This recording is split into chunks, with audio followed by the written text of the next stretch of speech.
선생님들이 많이 계시다고 들었어요. 여기 일부 예배. 선생님들 한번 손 들어보세요. 몇 분 계세요? 네. 아유, 이거 참 귀한 분들 많이 계시네요. 두 번째 예배 드리는 거죠, 이 자리에서. 네, 굉장히 낯서시겠어요, 그렇죠? 네.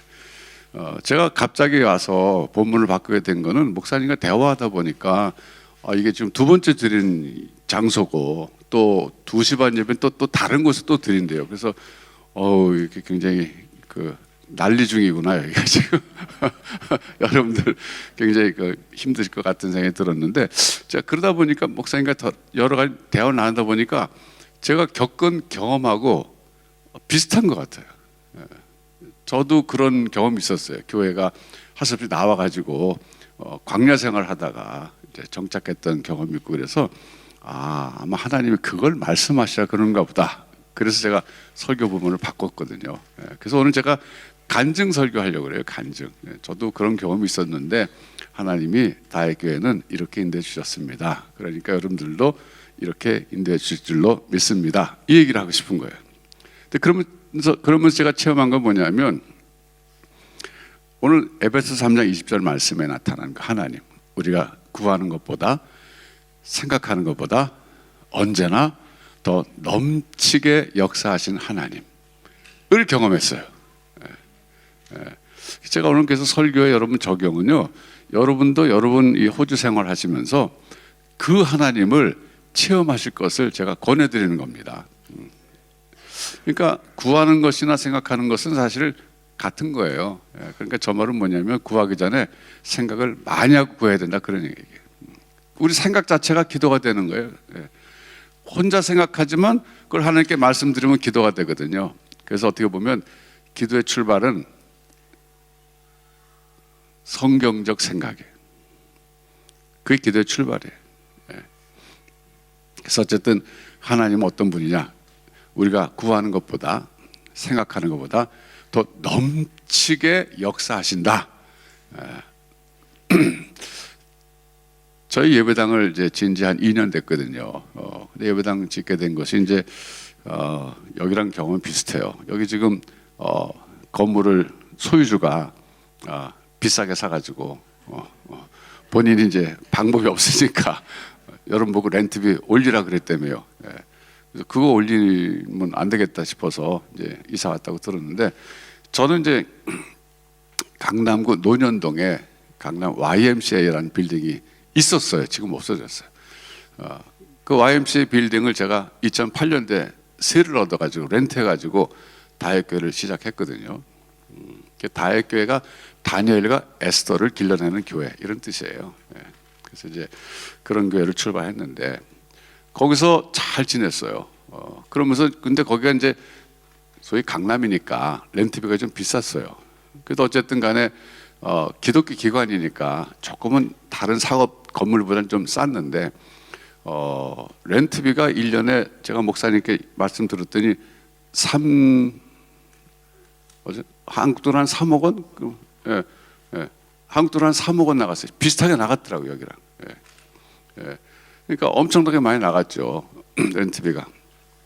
그런데 거기는 이제 그 주일날뿐만 아니라 주중에도 계속 건물을 썼어요. 어떻게 썼냐면 다문화 학교를 했어요. 다의 다문화 학교 그래가지고 했는데, 그러니까 주중에는 학교로 운영되니까 공실이 없는 거죠. 건물 써도 아깝지 않은 거죠. 그래서 쭉 그 학교 건물 잘 쓰고. 그런데 이제 다의 다문화 학교를 하게 된 것도 사실은 제가 이제 한국에 들어간 게 2007년도에 들어갔어요. 2007년도에 우리 교회도 맨날 절에 애들이 왔다 갔다 그래. 이제 이쪽 익숙합니다. 괜찮아요. 그래서 2008년도에 들어가 보니까 다문화가 지금 많은 거예요. 한국에 다문화 사회가 되어가고 있더라고요. 근데 여러분도 뭐 경험하시겠지만 여기 호주에서 자녀 교육 시킬 때 애로사항이 많잖아요. 아무튼 외국 와서 다른 나라에서 자녀 교육 시킨다는 게 쉽지 않잖아요.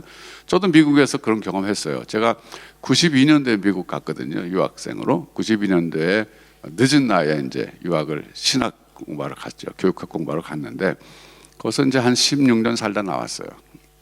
그동안 아이를 길렀잖아요, 제가 거기서. 그러니까 다문화 가정, 그러니까 해외 나가서 자녀 교육시킨다는 게 어렵다는 경험했기 때문에 한국에 들어온 그 여러 다문화 가정의 자녀들이 교육받을 때 어려움을 겪는다는 얘기를 제가 듣고 다문화 학교 해야 되겠다 생각했어요. 제가 교육학을 전공했기 때문에 교육에 관심이 많았거든요. 그래서 이제 교육청에 알아봤어요. 서울시 교육청에 알아봤더니 대안학교를 세우려고 그랬는데 마침 그때 정부에서 이제 그 여러 가지 학교 생활을 정하지 못한 애들 위해서 대안학교 비슷한 형태의 학교를 많이 운영하는 걸 시도하고 있었는데 교육청에서 그 중에 하나가 다문화 가정 아이들을 위한 학교도 이제 계획을 세우고 있었던 거예요. 그래서 신청했더니 허가 떨어졌어요. 이게 뭐가 참 놀라운 일이었냐면 그 전에도 이제 다문화 학교가 많이 있었어요. 근데 학력 인정 다문화 학교는 그 전까지 하나도 없었어요. 근데 다문화 학교가 최초로 한국에 대한민국에서 학력 인정 대안학교가 된 거예요.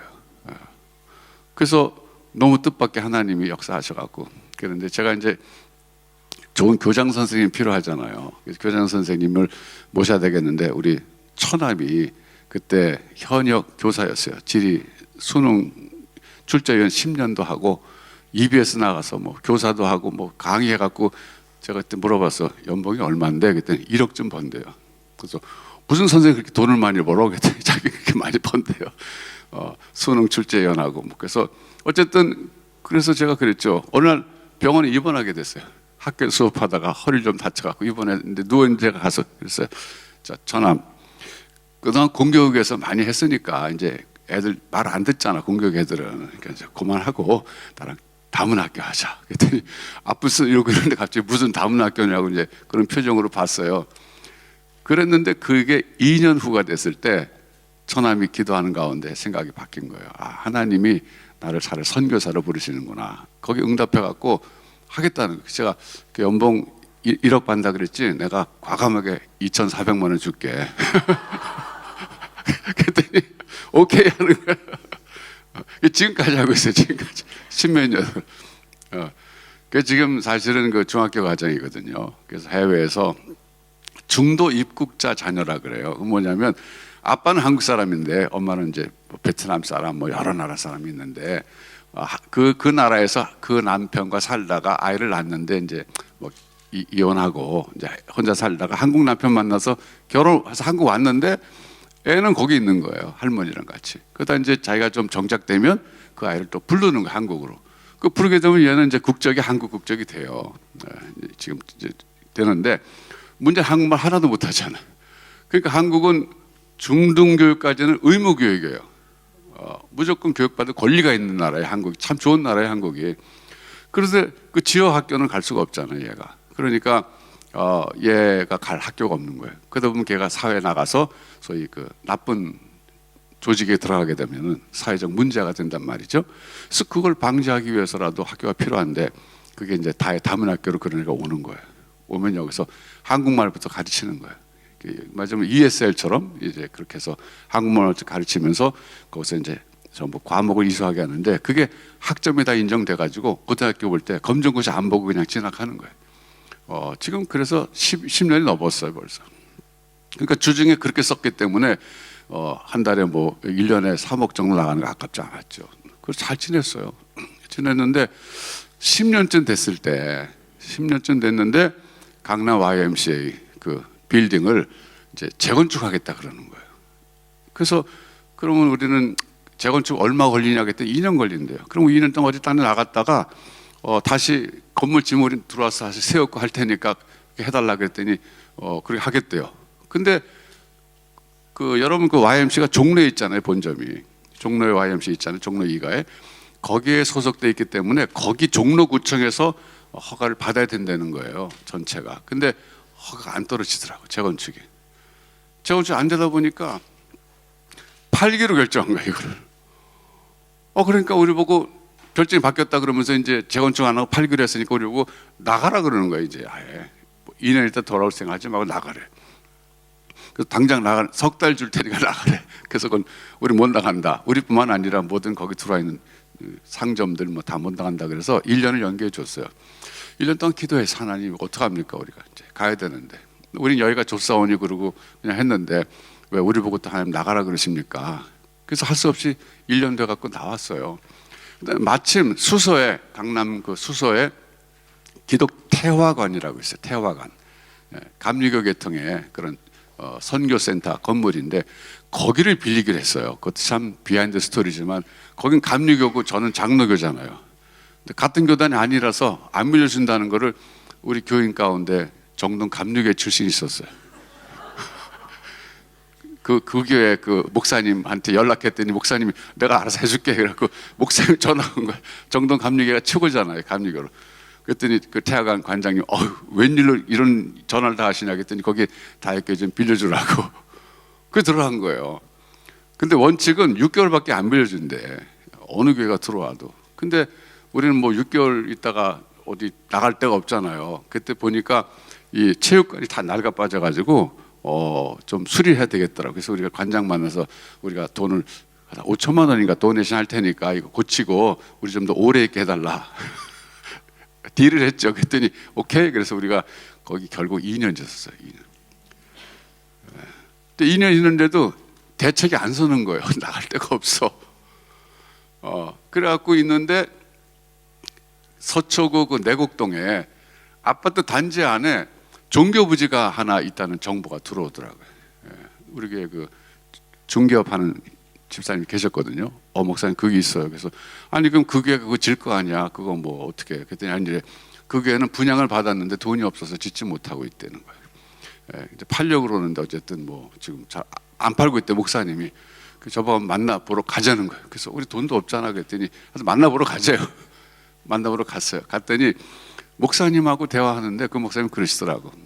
여러 사람 왔었는데 하나님이 역사하신 거겠죠. 저를 만나니까 마음이 좀 열린대요. 우리에게 기회를 주겠대요. 그래서 그걸 우리에게 팔겠다 그러더라고. 그러면서 돈이 있냐 그래서 근데 돈이 없다고 없다 그랬어요. 그러니까 어떻게 하려고 그러냐요. 그래서 아니 근데 우리가 좀 뭐 그럼 대출 받아 사겠다 그랬더니 그 한국에서는요 은행에서 교회 대출 잘 안 해줘요. 제1금융권이 있고 제2금융권이 있는데 제1금융권은 절대 안 해줘요. 제2금융권은 해주는데 이자가 굉장히 높아요. 그럼 제1금융권에서 왜 안 해주냐 하면 해줬는데 돈을 못 갚으면 그 차압 들어가고 경매 내놔야 되잖아요. 그러면 그 은행의 그 레퓨테이션이 나빠지는 거예요. 저 은행은 교회에 대해서 저렇게 잔혹하게 말이야 돈 못 갚는다고 저거 경매 내놓고 저 은행 나쁘다 그러면 안 좋잖아요. 그래서 아예 안 해요. 수협이 좀 했어요. 옛날에 수협.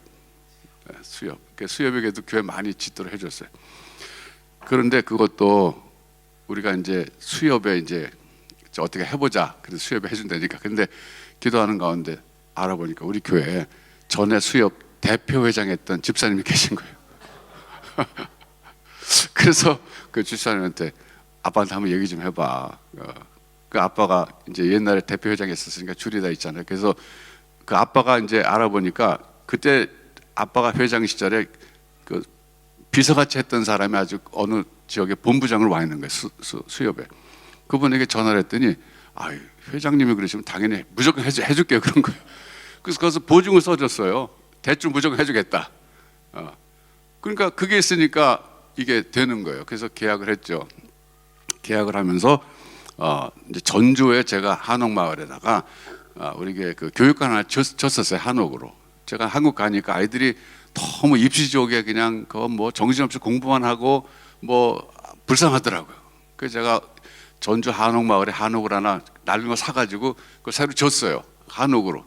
그리고 제가 교인들에게 그랬죠. 금요일 날 오후에 출발해서 거기서 아이들이랑 같이 가족이 다 가서 지내고 토요일 거기서 보내고 주일날 그 동네 내가 추천하는 곳에서 예배 드리고 주일 저녁에 와라. 그렇게 썼거든요. 그거를. 근데 말이 그렇죠. 안 가더라고요. 사람들이. 학원 가야 되는데 일요일 날 주일 날. 여러분도 행복한 줄 아셔야 돼요. 지금 대한민국에서 입시족에서 벗어났잖아요. 그러니까 대한민국의 가장 영향력 있는 종교가 불교, 유교, 기독교, 뭐 천주교 아니라 대학교예요. 대학교. 대학교가 제일 영향력이 있어. 좌지우지하고 있어요. 여러분들 자녀들은 안 그렇잖아요. 여기 얼마나 뭐 좀 좋아요. 그래서 여러분들 사실은 굉장히 복 많이 받은 사람들이에요. 그러니까 제가 미국에서 목회할 때 늘 그랬어요. 교인들에게 여러분들은 서로 오고 싶어하는 미국에 와가지고 올 때 뭐 이민 가방 뭐 한 두세 개 갖고 왔는데 지금 뭐 애들도 다 차 사주고 지금 자기 집 있고 도대체 받을 복 다 받지 않았느냐? 거기다 예수 믿으니까 천국 갈 것도 확정됐고 뭘 얼마나 더 복 받으려 그러냐? 제가 그랬죠. 사실 아니에요, 여러분? 제가 여기 시드니 오니까 너무 좋더라고요, 여기. 그래서 제가 가끔 좀 올까 그래요. 우리 저기 정교희 장로가 제 사촌 동생이에요. 예.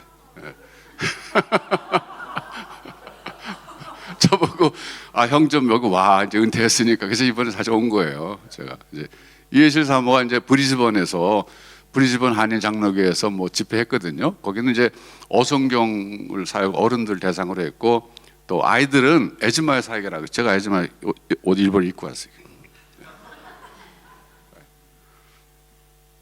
에즈마 사역이 뭐냐면요, 에스라하고 느헤마야의 합성어예요. 그래서 조국을 일으킨 사람들이잖아요. 가서 조국을 가서 영적으로 사회적으로 재건한 사람들인데 그런 그 사역을 또 했는데 이건 여름 성경학교의 아이들 키즈 여름 성경학교 사역인데 그걸 했고 청소년은 또 YRG라 그래서 Young Remnant Generation 젊은 남은 자들 세대 이래 갖고 청소년들을 대한 그 교육인데 이거는 어성경을 청소년용으로 그 레벨 다운 해가지고 거기에 맞게끔 이렇게 하는 그 콘텐츠를 갖고 있거든요. 그렇게 해서 하는데 그 교회는 동시에 이번에 전 교회가 같은 콘텐츠인데 수준을 주일학교는 에즈마야 수준으로 또 청소년은 청소년 수준으로 어른 수준으로 청년부 수련회 안 가고 이번에 다 같이 거기서 해가지고 온 교회가 같은 말씀을 듣는데 수준 맞춰서 눈높이에 맞춰서 말씀을 배웠어요. 굉장히 지금 은혜가 많았어요. 하여튼 그래서 제가 우리 정경희 장로가 작년에 자기 아들을 저보고 결혼주례라고 해서 결혼주례 했는데 이번에 손녀딸을 낳았어요. 그래서 형 한번 주례 했는데 와서 봐야지. 그래서 제가 브리즈번 갔다가 지금 여기 온 거거든요.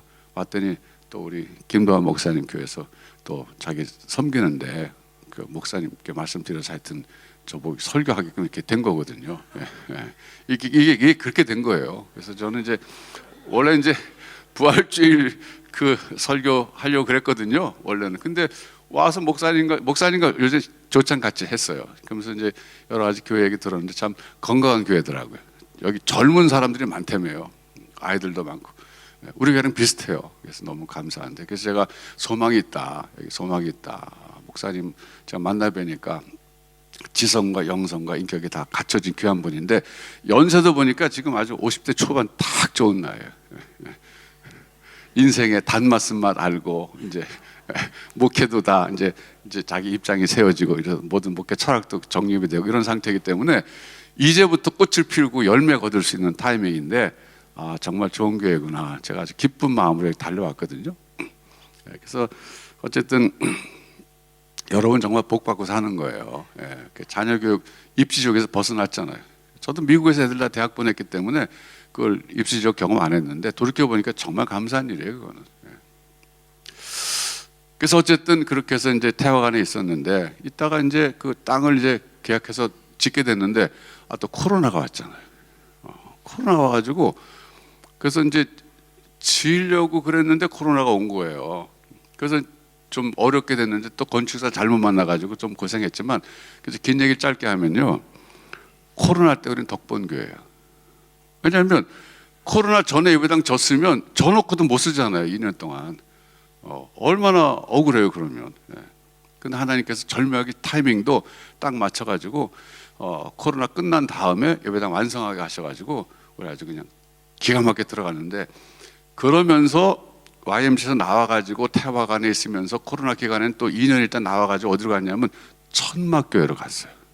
태화관에서 나가라 그래서 더 이상 안 되는데 자기가 더 이상 있으면 관장님이 좀 자기도 안 좋대. 자기 개인적으로 막 잘해주는 것처럼 느껴지기 때문에. 그래서 나왔어요.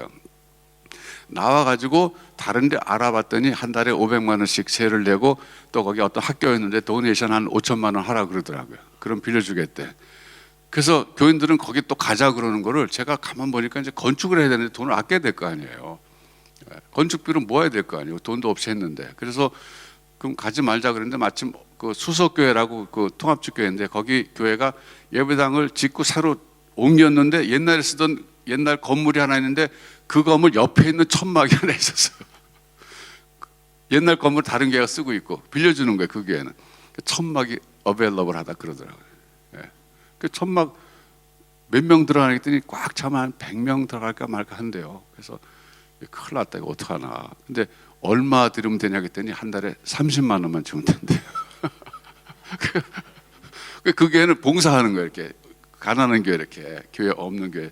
그래서 제가 기도하는 가운데 그래, 예배당 지려면 돈 아껴야 되니까 500만 원에 5천만 원 내고 가느니 30만 원에 여기 가서 하자고 이제 그랬어요. 그리고 예배를 뭐 한 2번 드리든가 하자.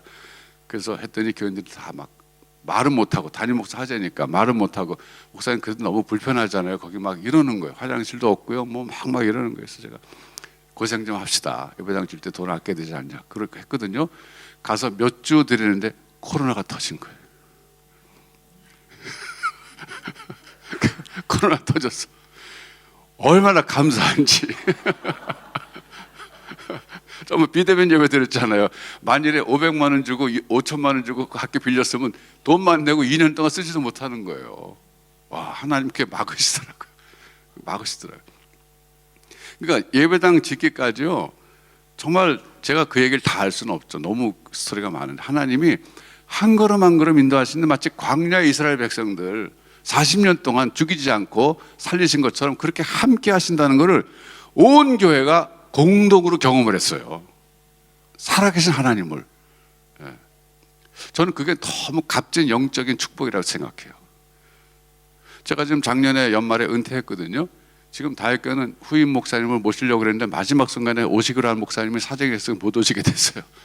그래서 다시 지금 청빙 과정에 있는데 교회가 흔들림이 없어요. 왜? 이전 과정에서 몇 년 동안 하나님이 너무나 함께 하신 것을 깨닫게 하셨기 때문에 앞으로도 함께 하실 것을 믿는 거죠. 정말 놀라운 경험이에요. 그래서 제가 목사님께 말씀드릴 때, 여기도 이제 그렇게 이사를 해야 되고 앞으로 또 이제 여기 2년 계약하고 앞으로 또 가야 될 길 이제 찾고 계신다 그래서 제가 그 얘기 듣는데, 그래, 하나님 날 여기 보내실 이유가 있구나, 간증하라 그러시는구나.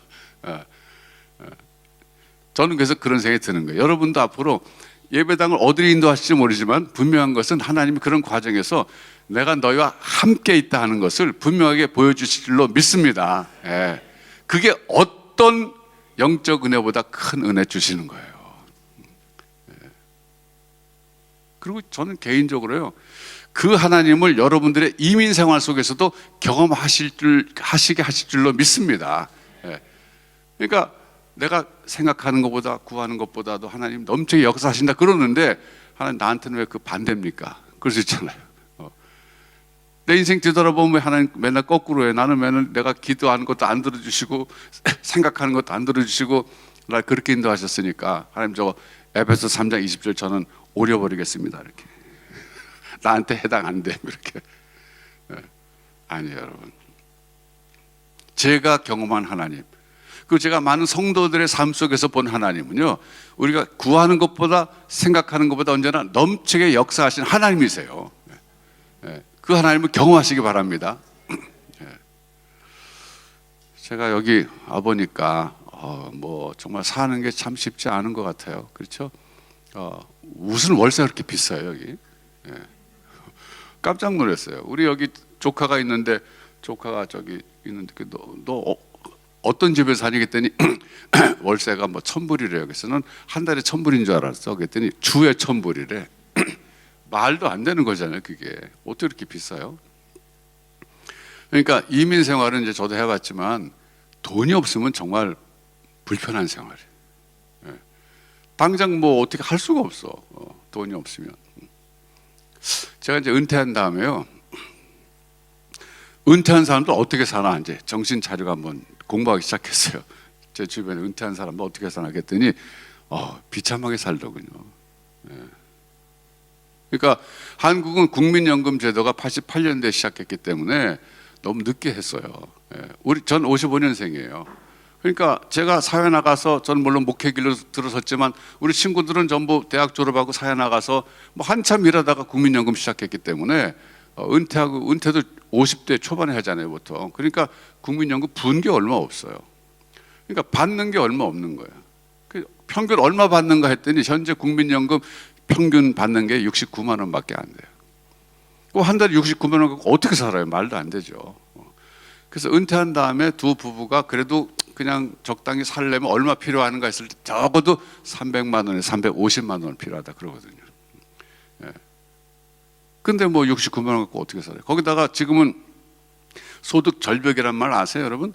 은퇴는 쉬운 2살에 하는데 연금은 65살에 나오거든요. 그럼 12년 동안 소득 공백, 소득 절벽이란 말 쓰는 거예요.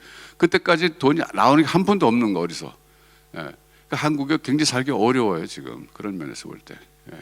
노후 준비가 안 돼 갖고. 노후 준비 되셨어요? 뭐 이미 나서 사는데 지금 노후 준비 아직까지는 정신 없는데 그런 분겠지 모르지만 제가 이번에 이제 노후 준비에 대해서 다시 생각하게 됐어요. 그랬더니 노후 준비는 해야 되겠더라고요. 예. 제가 몇 년 전에 말레이시아에서 열린 우리 목회자 어떤 포럼이 있어서 갔는데 특강 강사로 그 노후 준비에 대해서 전문가가 와서 강연을 하더라고요. 그래서 제가 열심히 들었어요. 나도 은퇴하니까 사흘 동안 하루에 1시간씩 사흘 동안 연속 강의 3번 하는데 열심히 들었는데 마지막 날은 뭐라 그런지 아세요? 근데 목사님들 사실은요 65세 넘은 분들은 이미 늦었습니다 그러더라고요. 제가 그때 67살이었거든요. 얼마나 화가 나든지 진작 말할 지금 내가 안 듣지. 그러면서 그분 한 얘기가 노후 준비는 일찍 준비하면 준비할수록 좋다는 거예요. 그거 누가 몰랐죠 저는 그거를. 저는 이 말씀 믿었어요. 너희는 먼저 그의 나라와 그의 의를 구하라. 그리하면 이 모든 것을 너에게 더하시리라. 아멘. 아멘이 아니에요. 아멘 안 나오네. 네, 다시 할게요. 너희는 먼저 그의 나라와 그의 의를 구하라. 그리하면 이 모든 것을 너에게 더하시리라. 이제 됐네. 이제 예수 믿는 사람들 같으네.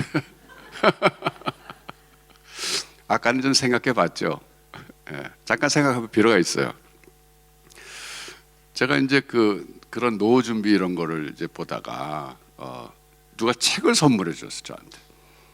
안유화 씨라고 하는 분이 있는데 이거 조선족인데 아주 한국의 유명한 그 경제 전문가가 됐어요 이 양반이.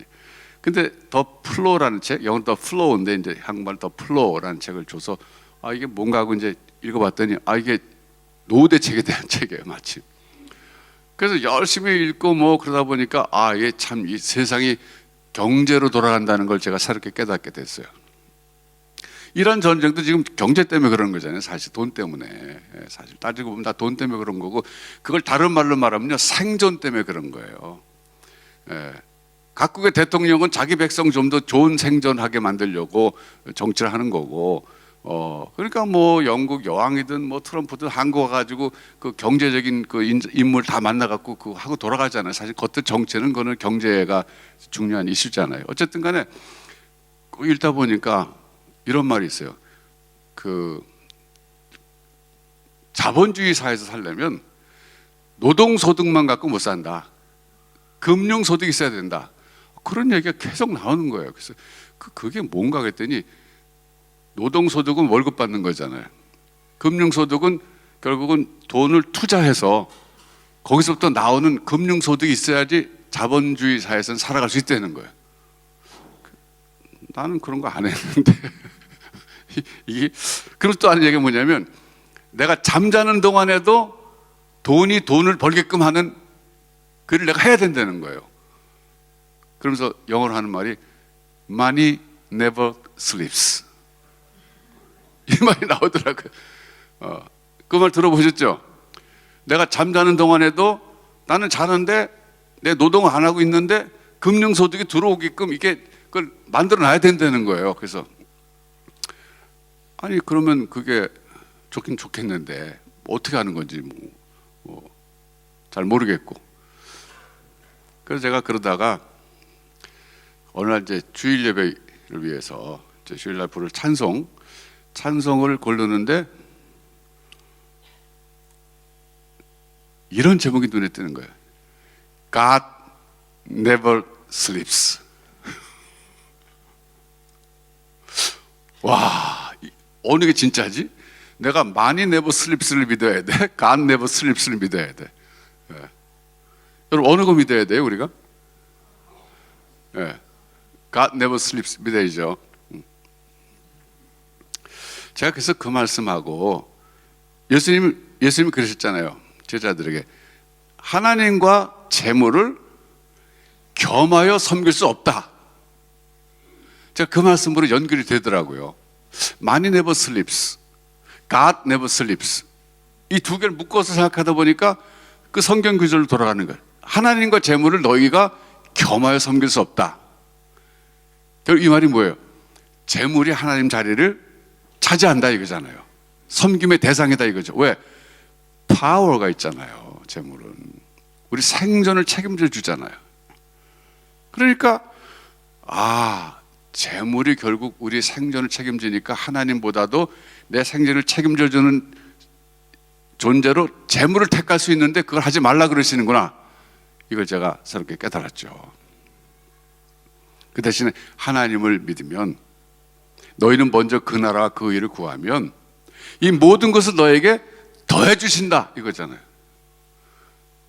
제가 그 말씀을 딱 듣는 순간에 이해실 사모가 생각났어요. 성경 읽어지는 여기 공부하시면 손 들어보세요. 몇 분 계시나 모르겠네. 그래도 몇 분 계시네. 이해실 사모가요, 횟집에 가면 한국에서 찌개다시가 나오잖아요. 그렇죠? 찌개다시는 메인이 아니에요. 그냥 그건 에피타이저를 주는 거예요. 그거는 더 달라면 더 주고 그래요. 찌개다시만 먹지 회는 안 먹어요. 그래서 제가 아니 왜 그 찌개다시 맛있는 거 많이 나오거든요. 고구마 튀김도 나오고 뭐 야채 뭐 여러 가지 많이 나오니까 그냥 그런 것만 먹는 거예요. 그리고 회 나오면 회는 안 먹어요. 잘. 그래서 내가 본질을 안 먹고 왜 이렇게 덤으로 주는 것만 좋아하냐 그랬더니 자기는 그게 좋다는 거예요. 그래서 마태복음 6장 33절 너희는 먼저 그의 나라와 그의 의를 구하라. 그럼 이 모든 것을 너에게 더하시라 그러는데 더해주는 것만 더 좋아하는 사람이에요. 횟집 가면.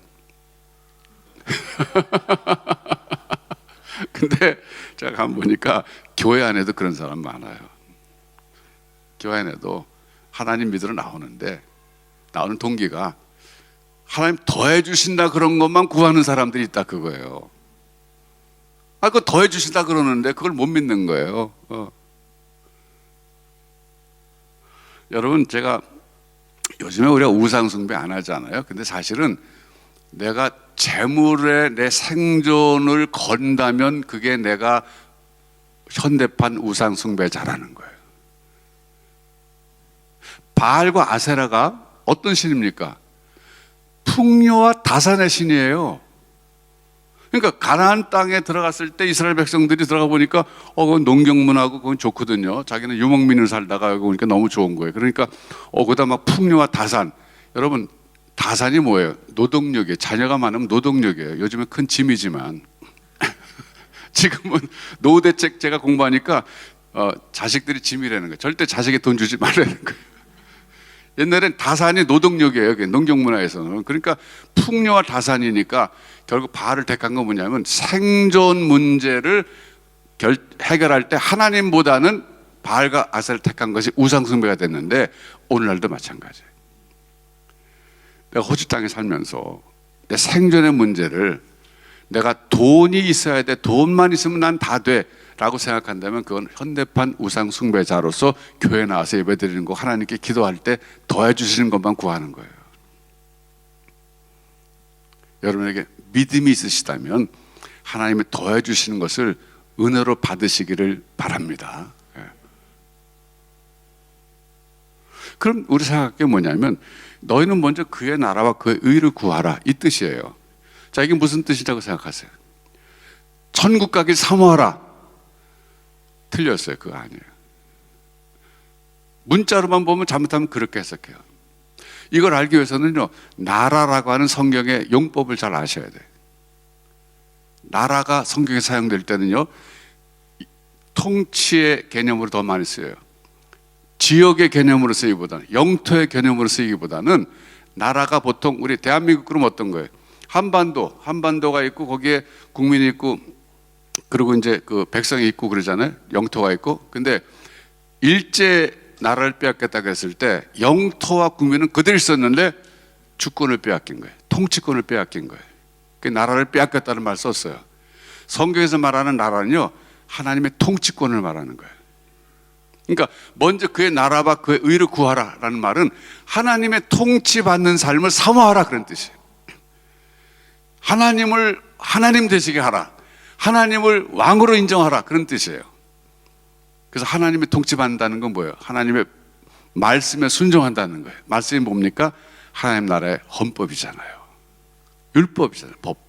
그러니까 말씀대로 살아라라고 우리 어렸을 때 목사님들이 계속 강조하신 건 뭐냐면 그걸 현대말로 바꾸면 하나님의 통치를 받아라 그런 뜻이에요. 인생을 살 때 내 마음대로 살지 말고 하나님의 통치를 받아라. 그러면 이 모든 것을 너에게 더해 주신다 그런 얘기예요. 왜? 하나님의 목적에 부합하는 삶을 살아가는데 생존을 책임져 주시지 않을 리가 없잖아요.